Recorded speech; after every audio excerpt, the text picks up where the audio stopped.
Extrait du discours sur la Constitution de la France de Saint-Just, prononcé à la Convention nationale le 24 avril 1793 ou 5 Floréal de l'an 1.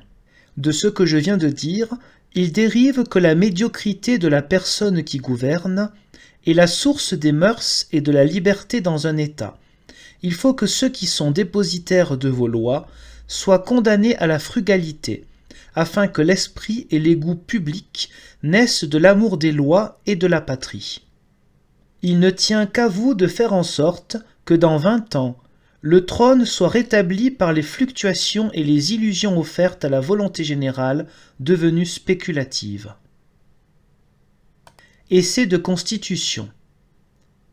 On ne peut pas régner innocemment. Disposition fondamentale. Les 5 premiers articles de l'essai de constitution selon Saint-Just. La constitution d'un État consiste dans l'application des droits et des devoirs légitimes des hommes. Tout peuple chez lequel l'exercice et la garantie de ces mêmes droits, de ces mêmes devoirs, n'est pas le principe de l'ordre social, n'a point de constitution. Article 2. Les représentants du peuple, les magistrats, ne sont point au-dessus des citoyens. La subordination établie pour l'harmonie du gouvernement n'est pas prééminence. Toute puissance est dans les lois et toute dignité dans les nations. Article 3. Les citoyens sont inviolables et sacrés entre eux. Ils ne peuvent, dans aucun cas, se contraindre que par la loi. Article 4. Les étrangers, la foi du commerce et des traités, l'hospitalité, la paix, la souveraineté des peuples sont choses sacrées. La patrie d'un peuple libre est ouverte à tous les hommes de la terre. Article 5. Le pouvoir de l'homme est injuste et tyrannique. Le pouvoir légitime est dans les lois. Première partie, chapitre 6 du régime de l'Assemblée nationale, article 16. Les suffrages sont donnés à voix haute dans l'Assemblée nationale. Toute autre manière d'y recueillir les voix est interdite. Seconde partie, chapitre 2 du maire et du juré de sûreté. Article 1er. Chaque communauté de ville ou de campagne élit un maire et un procureur de la communauté. Ils sont renouvelés tous les ans, en même temps que les conseils de communauté. Chapitre 3 des troubles publics. Article 1er. Les communes éliront tous les 2 ans, lors du renouvellement des législatures, 6 vieillards recommandables par leur vertu, dont les fonctions seront d'apaiser les séditions. Article 2.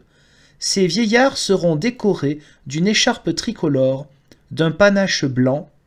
Lorsqu'ils paraissent revêtus de leurs attributs, le peuple garde le silence et arrête quiconque poursuivrait le tumulte.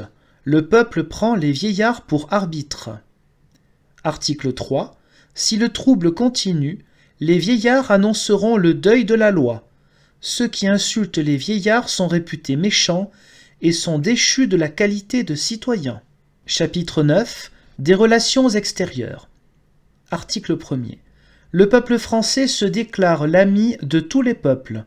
Il respectera religieusement les traités et les pavillons.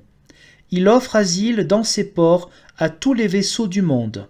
Il offre un asile aux grands hommes, aux vertus malheureuses de tous les pays.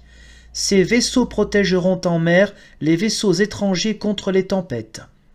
Les étrangers et leurs usages seront respectés dans son sein. Article 2.